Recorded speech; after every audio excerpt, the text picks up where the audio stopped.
मैं खड़गे जी का अनुमति लेकर उनका नाम लेना चाहूंगा।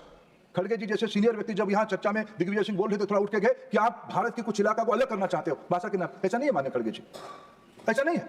आप जिस इलाका से आते हो वहां बहुभाषी है, वहां कन्नड़ है। मैं गुलबर्गा जानता हूं, हैदराबाद कर्नाटक की पुराना हिस्सा है, वह हिंदी की न्यू लैंडस्केप और जॉब के बारे में हमको ध्यान देना पड़ेगा। इसीलिए इसी बारे में तो पिछले बजट में माननीय प्रधानमंत्री जी ने जो हमें दायित्व दिया था, उसको मैं अगर याद करूं, AI in health care, AI in agriculture, AI in sustainable city, 1000 crore रुपया खर्चा करके पिछले बजट में 3 सेंटर ऑफ एक्सीलेंस बनाने के दायित्व दिया गया था। इस बार एआई फॉर एजुकेशन 500 करोड़ रुपया की एक दायित्व अनुदान इस बार सरकार ने। आईआईटी की सीट बढ़ाई गई। प्रधानमंत्री रिसर्च फेलो पीएमआरएफ 5 साल में 10,000 बच्चों को उच्चतर गवेषणा के लिए नेट यूजीसी के द्वारा चलने वाले नेट जेआरएफ की बियॉन्ड साइंस स्टूडेंट्स के लिए 10,000 नए स्कॉलरशिप की योजना बनाई गई। इसकी परिणाम आज सरकार की जो हम डाटा देखते हैं, ड्रॉप आउट रेट काफी मात्रा से घट रही है। प्राइमरी लेवल पर घट रही है, सेकेंडरी लेवल पर घट रही है। महिलाओं की शिक्षा में महिलाओं की पार्टिसिपेशन बढ़ रही है, प्राइमरी में बढ़ रहा है, सेकेंडरी में बढ़ रहा है। एससी, एसटी, ओबीसी तीनों वर्ग में आज एंट्री लेवल पे पार्टिसिपेशन बढ़ रहा है।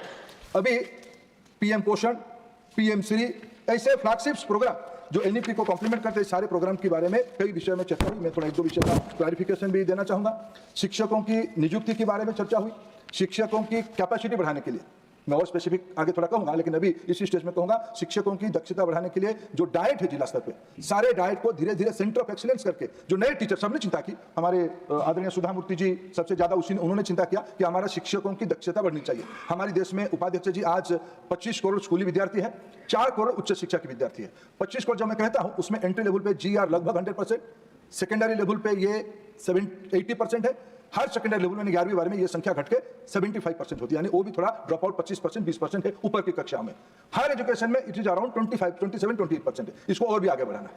ये सब करने के लिए शिक्षकों की कैपेसिटी बढ़नी पड़ेगी, इसमें कोई दो राय नहीं। सबने बहुत महत्वपूर्ण सुझाव भी दिया है, उसको हम लोग निश्चित रूप में ध्यान रखेंगे। मैं एक ही प्रमाण देना चाहूंगा कि डाइट को मजबूत करने के लिए समग्र शिक्षा के अंतर्गत सबने कहा कि समग्र शिक्षा में ये नहीं था, वो नहीं था, ये क्यों आया, नहीं था। लेकिन जब ये सबने ध्यान दिया कि भाई शिक्षकों की कैपेसिटी बढ़नी चाहिए, हमने मिड कोर्स एक स्टेप लिया कि हमें प्रायोरिटी करना पड़ेगा टीचर्स कैपेसिटी बिल्डिंग को। एनईपी ने ही कहा है, इसलिए हमने हर एक डाइट को मजबूत करने के लिए टेलर मेड, जो डाइट की जो आवश्यकता है, कोई यूनिफॉर्म स्कीम नहीं है। सबने कहा कि आप थोपो मत, नहीं, हमने राज्यों को परामर्श किया, राज्यों उस पर्टिकुलर डाइट को कहा आपको एक स्केल बनाओ, आपको क्या चाहिए, उस हिसाब से भारत सरकार टेलर मेड डाइट बनाने के लिए हम अपना मदद बढ़ा रहे हैं। उपाध्यक्ष जी, आज जो एक विषय एनईपी में कहा गया है भाषा के बारे में, आज मैं कहूं भारत एक बहुभाषी देश है। इसकी राज्य और उसकी यूनियन टेरिटोरीज में और उसकी जो कल्चरल ग्रुप एरिया है, क्लस्टर है, उसमें अनेकों भाषा कहा जाता है। आज अभी तक एनसीईआरटी ने देश की बच्चों में, हमारे उड़ीसा के सांसद विशी साहब ने कहा आदिवासी भाषाओं के बारे में, मैं इसको स्वीकार करता हूं। आज एनसीईआरटी 104 भाषा में, सभी राज्यों की 104 भाषा में प्राइमर बनाया है, द्विभाषी बनाया है, इसीलिए कि बच्चों के पढ़ने में समझने में सुविधा हो। आज लिटरेसी की संख्या बढ़ रही है। कई विषय एक सैद्धांतिक बात कहा जाता है कि भाई क्यों हम बहुत भाषा पढ़ेंगे, ये सबकी मत हो सकता है। पिछले दिनों में संविधान सभा में भी इसके ऊपर चर्चा हुई थी। मैं कभी कभी देश की प्रमुख पार्टी कांग्रेस पार्टी की समय के हिसाब से स्टैंड बदलनी चाहिए, लेकिन वो प्रोग्रेसिव होनी चाहिए। रिग्रेसिव हो, कभी कभी मैं एक स्टूडेंट ऑफ पब्लिक पॉलिसी में घबराता हूं। संविधान सभा में आप ही की बोलबाला ज्यादा था। चर्चा नेशनल लीडरशिप ने किस आधार पर किया था, भाषा को लेकर क्या चर्चा हुई थी, क्या कॉन्सेंसस बनी थी, कैसे हम आगे बढ़े। मैं इसलिए बड़ा इमोशनल होकर कहता हूं, मेरे को पिछले 24 घंटे में बहुत सुनना पड़ा।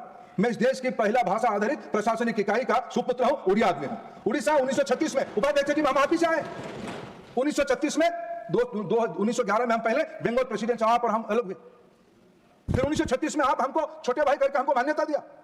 मैं पहला भाषा आधारित राज्य का व्यक्ति हूं, इसलिए भाषा के अपने आप में महत्व है। इस देश में पिछले 78 साल में भाषा को लेकर बहुत बात कही गई है। मैं आज आपकी अनुमति से इस पवित्र गृह में एनईपी ने भाषा के बारे में क्या कहा है, मैं उसको उद्धृत करना चाहूंगा। उपाध्यक्ष जी, आज भारत में विश्व क्या मानता है, भारत छोड़िए विश्व क्या मानता है। जब कोई सदस्य, वरिष्ठ सदस्य कहेंगे आप, मैं खड़गे जी का अनुमति लेकर उनका नाम लेना चाहूंगा। खड़गे जी जैसे सीनियर व्यक्ति जब यहाँ चर्चा में दिग्विजय सिंह बोल रहे थे, थोड़ा उठ के गए कि आप भारत के कुछ इलाका को अलग करना चाहते हो भाषा के नाम। ऐसा नहीं है मान्य खड़गे जी, ऐसा नहीं है।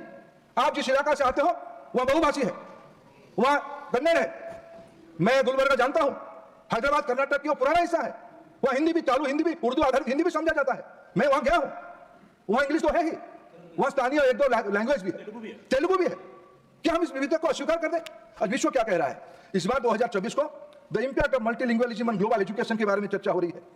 2023 में multilingualism and job market in EU, ये चर्चा हो रही है। हम कहां फंसे हैं? क्या कोई अधिकारवाद किसी के अधिकार हरने के लिए, किसी को आहत करने के लिए भाषा का उपयोग करेंगे? कम से कम नरेंद्र मोदी जी की सरकार यह पाप न कभी किया है, ना आने वाले दिनों में करेगा। हमारे दृष्टिकोण ने कहा, यह विचारधारा का विषय है। हम वसुधैव कुटुंबकम में विश्वास करने वाले लोग हैं, दुनिया के मानव को एक परिवार की दायित्वदारी मानने वाले हैं। हमको यह बात मत पढ़ाइए, हम विभेद करने वाले लोग नहीं है। आज यह शिक्षा हमको उपलब्ध कराती है।